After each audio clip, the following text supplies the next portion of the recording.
યાદ રાખજો, તમે ભોળા છો એ કેવી રીતે ખબર પડે? તો તમને શું ગમે છે ને શું નથી ગમતું એના આધાર પર નક્કી થાય કે તમે તામસ છો, તમે રાજસ છો કે તમે સાત્વિક છો. હવે કેમ ખબર પડે કે આપણે તામસ છીએ? અગર તમને કોઈની અદા ગમે છે, અદા એટલે એક્શનો, નખરા, એના આઉટર વિષય પર તમે જાઓ છો.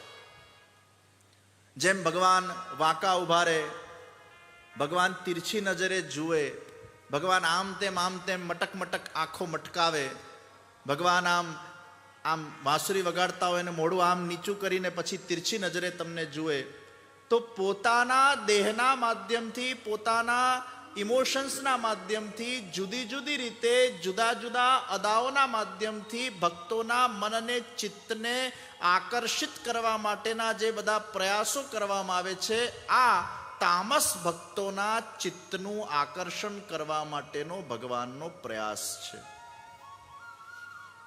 એટલે ભોળા લોકોને આવું ગમે. તો જે અદાઓથી પ્રભાવિત થઈ જાય છે એ ભોળા, એ તામસ.